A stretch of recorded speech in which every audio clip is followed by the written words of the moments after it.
Good morning guys. So ang topic natin ngayon is meeting after meeting. Ito yung basic na dapat natin ituro sa mga bagong member natin o kaya dun sa mga naka-attend na nung business opportunity meeting natin sa office. Ano yung dapat mong ito yung dapat mong ituro sa kanya pagbalik niya. Although kahit anong attend niya, tapos turo mo pa rin itong meeting after meeting. Kasi importante ang meeting after meeting. Hindi kasi ito tinuturo sa seminar. Ito yung mga basic things na dapat natin ituro sa mga bago natin o sa mga distributor natin. Okay? Kasi maraming nagtatanong na distributor, ano yung susunod kong gagawin? O kaya mga interesado, ano yung susunod kong atunan? Ito yung ituro mo rin sa kanya.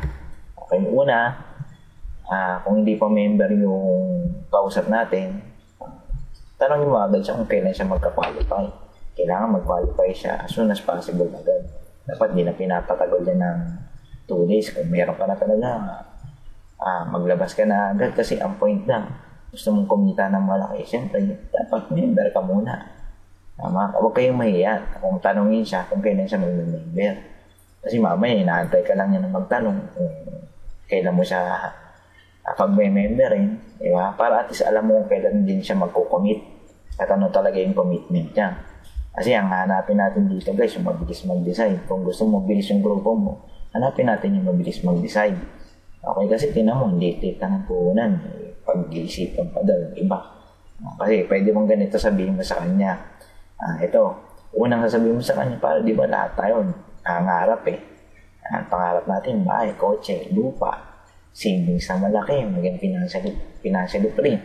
Yung nga lang, bago natin makuha yan sa DXN, yung pangarap na yan, kailangan natin ng malaking pera. Para magkaroon tayo ng malaking pera, kailangan Star Diamond tayo sa DXN.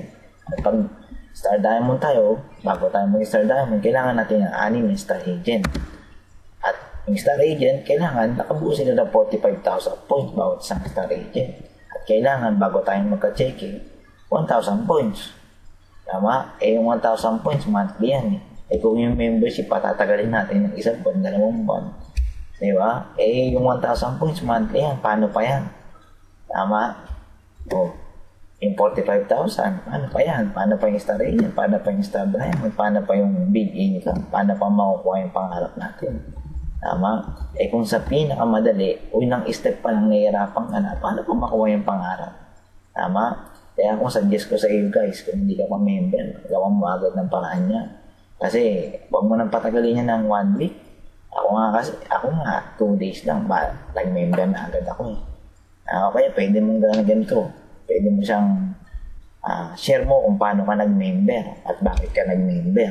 Ako, share ko kung paano ka nag-member. Actually guys, nung nag-member ako, yung pang-member ko, pambili ko ng sapatos yun. Tama, yung nga nang naisip ko, kung ibibili ko na ng sapatos, hanggang doon lang yun. Diba? Kung i-invest ko sa DXN, sabi ko baka pwede pa akong maging milyonaryo. Hindi lang sapatos ang nabili ko. Baka magkaroon ka ng kotse, bahay doon pa, malaking savings. Kaya inuna ko muna na magpa-member kaysa doon sa sapatos. Kasi guys, karamihan sa ating mga Pilipino, pag umawak ng pera, naisip agad kung paano pang-gastosin. In fact, yun naman yung cellphone, baka mas mahal pa. Diba? Nakapag-invest ka dyan, panload-load.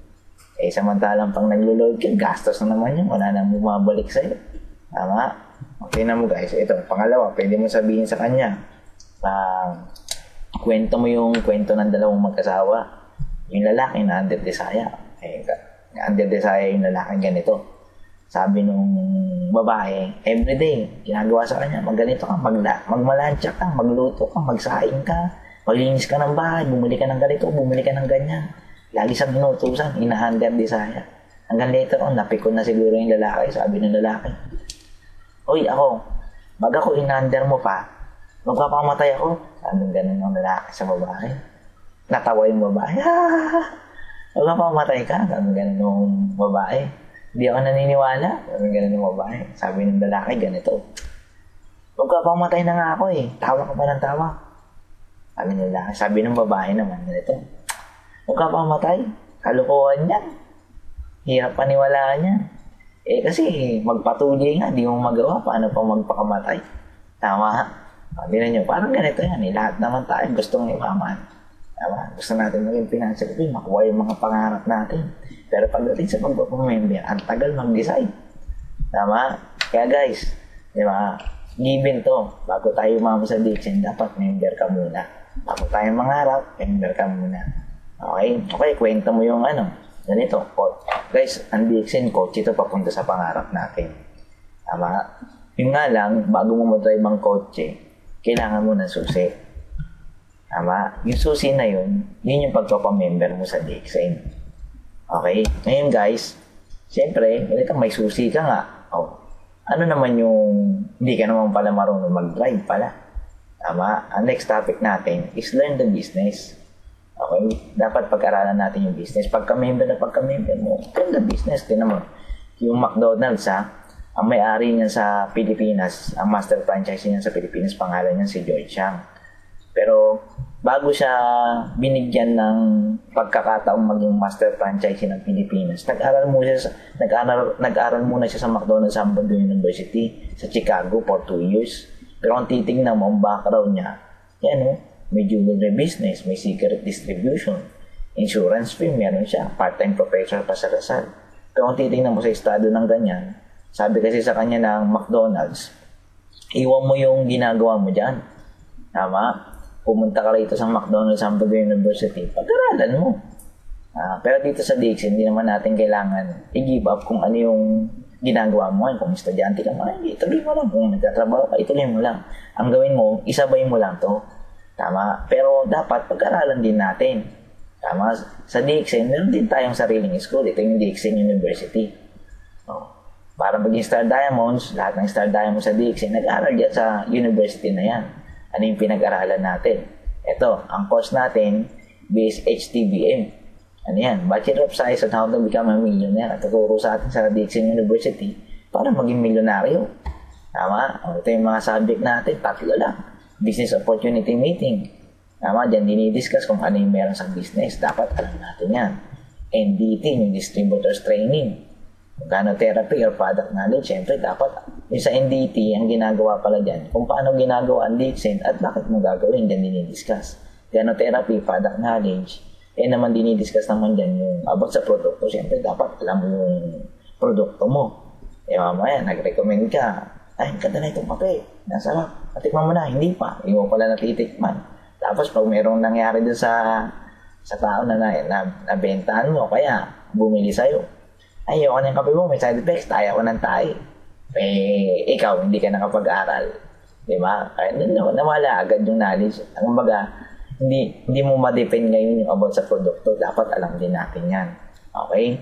Yung 3 na yan, atinan mo yan, each seminars, at least 5 times. Bawat isa. Jordan, bakit 5 times? Magtatanungin mo ako. Hindi pa pwedeng isa na lang? Hindi pwede. Guys, sa studies, every time na umattend ka ng isang seminar, ang nakukuha mo lang dyan, 20%. Tama? Ng knowledge. Kaya dapat attenan mo siya 5 times. Saka attenan mo, bakit 5 times? Ito. Una, excited ka lang yan. Na-excite ka lang.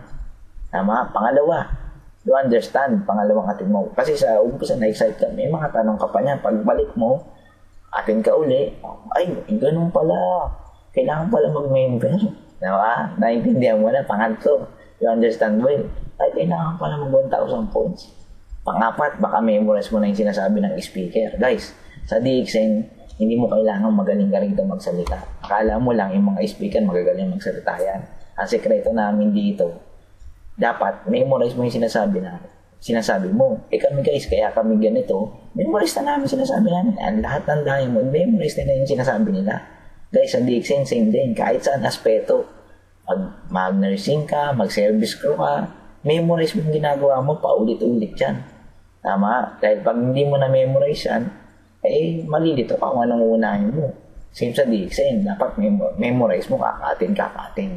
Panglima, internalize. Ibig sabihin ng internalize, maski wala na yung upline mo, tama? Maski wala na yung ibang tumutulong sa'yo, kaya mo siyang gawin maski mag-isa ka.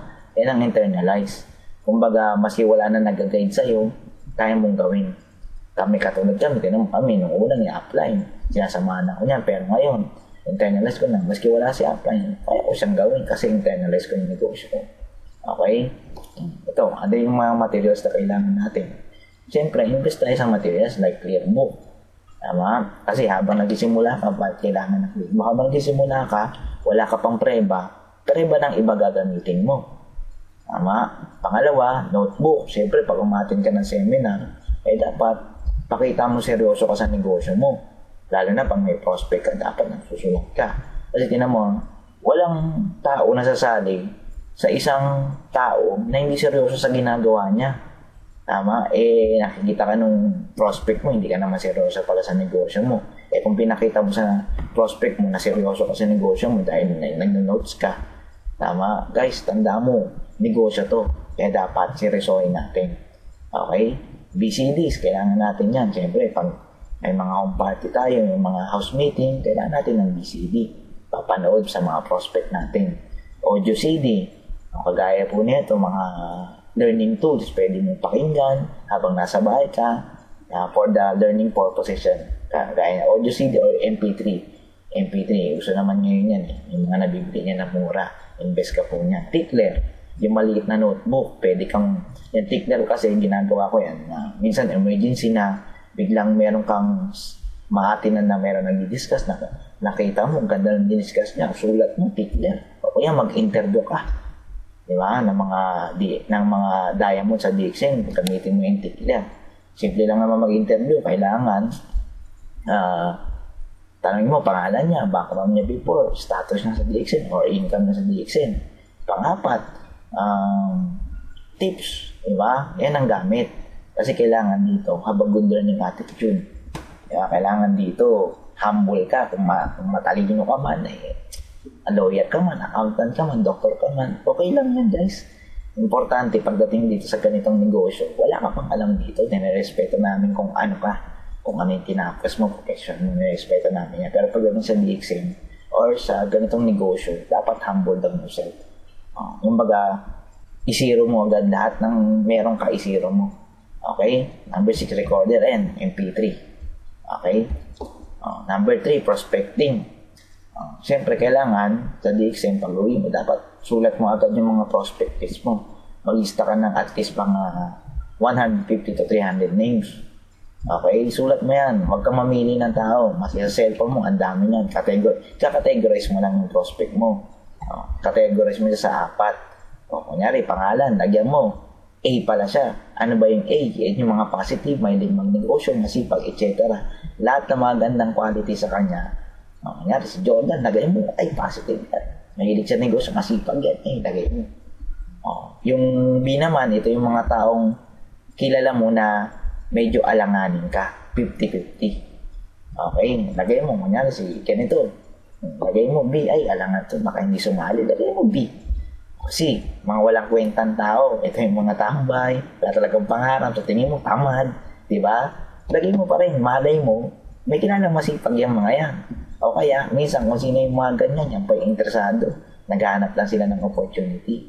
Okay, hindi naman, ito yung mga users list mo, mga may sakit, mahilig magpaganda, mahilig magpapayat, so and so on, para dun sa 1,000 points mo.